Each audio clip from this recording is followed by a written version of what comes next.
Most men don't lose their families in one big moment. They lose them slowly, in quiet mornings when they hit snooze, in promises they delay, in days that disappear before they ever begin. Maybe this is you right now. The alarm rings, you silence it. Another morning gone. Bills pile up, respect fades, your wife stops arguing because she's simply tired. You tell yourself tomorrow will be different, but tomorrow looks exactly like yesterday. Until one morning, at exactly 5 a.m., a struggling husband made a decision so small it seemed meaningless. A decision that would quietly rebuild his marriage, his confidence, and the future he thought he had already ruined. But what happened next, nobody expected. Daniel Carter lived in a narrow apartment on Maple Street in Columbus, Ohio.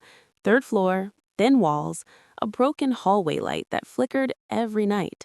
He worked as a night security guard at a warehouse on the edge of the city. The job paid just enough to survive, barely. Every night, he sat behind a small desk under buzzing fluorescent lights, staring at security cameras that showed nothing but empty hallways. And every morning, around 6:30 a.m., Daniel dragged himself home.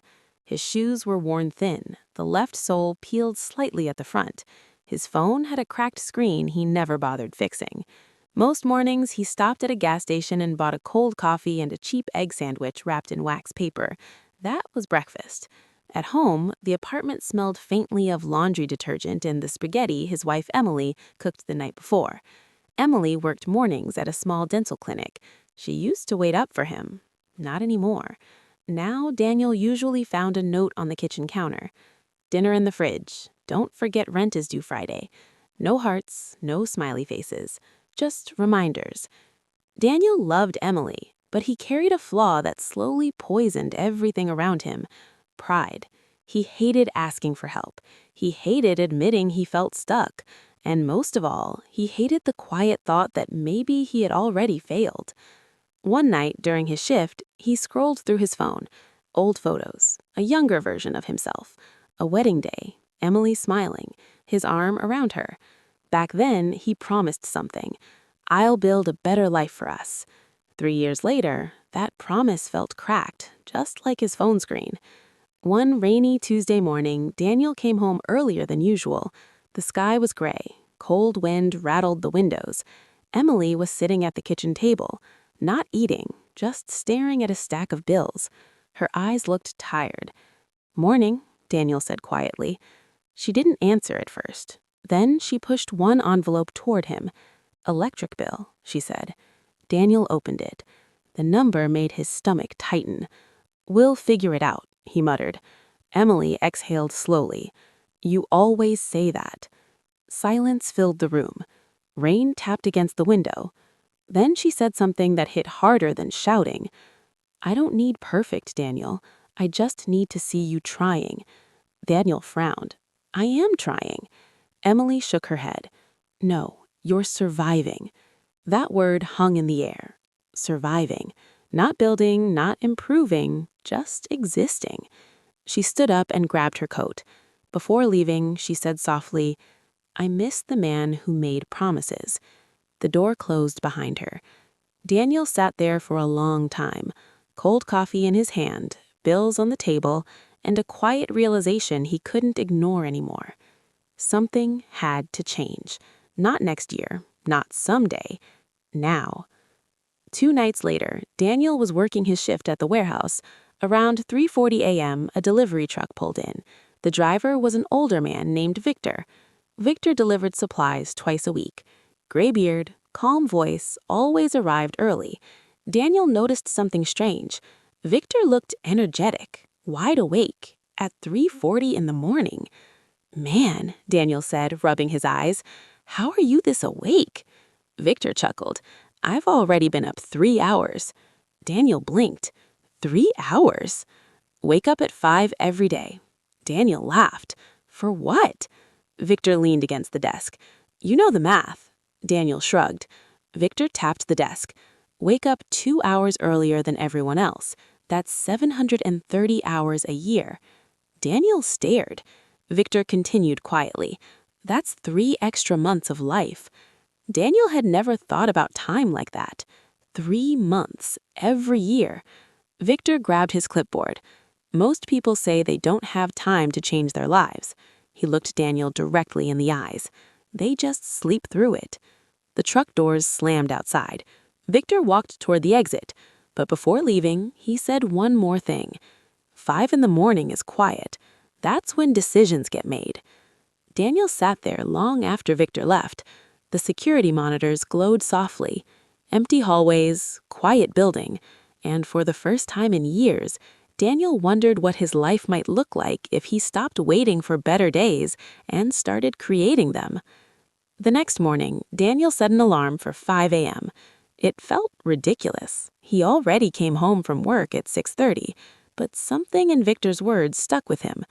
The alarm rang. Dark room, cold air. Daniel stared at the ceiling. His body begged him to sleep. Just 1 more hour, his mind whispered. But he remembered Emily's words. I just need to see you trying. Daniel sat up. 5:02 a.m. He walked to the kitchen, made coffee, opened a notebook he found in a drawer. Blank pages. For the next hour, he wrote things he had avoided thinking about, skills he could learn, jobs he could apply for, courses online. For the first time, he wasn't just surviving the day, he was planning. But change rarely comes quietly. 2 weeks later, exhaustion hit him hard. One night at work, he nearly fell asleep at the security desk. His supervisor noticed. Carter, you look terrible. Daniel forced a smile. Just tired. The supervisor shook his head. Don't mess this job up. Driving home that morning, doubt crept in. Maybe waking early was stupid. Maybe people like him just stay stuck. Daniel almost deleted the alarm. Almost, but he didn't. The next morning, 5 a.m. Alarm. Daniel sat up again. Day after day, the routine grew stronger. Coffee, notebook, laptop. He started taking online logistics courses during those quiet hours. The warehouse industry suddenly made more sense. Supply chains, inventory systems, operations, things he had ignored while staring at security cameras. And Emily noticed the change. One morning, she walked into the kitchen early. Daniel was already awake, laptop open. She paused. Are you up? Yeah. For work? Daniel shook his head. For us. She didn't say anything, but for the first time in months, she smiled. Weeks turned into months. Daniel studied, applied for internal positions at the warehouse, got rejected, applied again, studied more. His shoes were still torn, his phone still cracked, but something inside him had quietly rebuilt. Discipline. Not loud, not dramatic, just daily decisions. 5 a.m. every morning. 6 months later, Daniel walked into the warehouse office. Different room this time. A real interview. Operations assistant position. The manager flipped through his application. You've been studying logistics. Daniel nodded. Every morning. The manager leaned back. You're a security guard. Most people stay comfortable. Daniel replied calmly. I refused to stay comfortable. 2 weeks later, the email arrived. Promotion approved. Better pay, day shifts. Daniel came home holding the printed message. Emily read it twice. Then she hugged him tightly.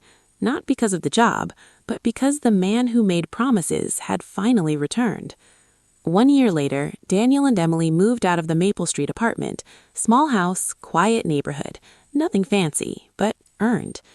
Daniel still wakes up at 5 a.m., not because he has to, because that's where his life quietly changed.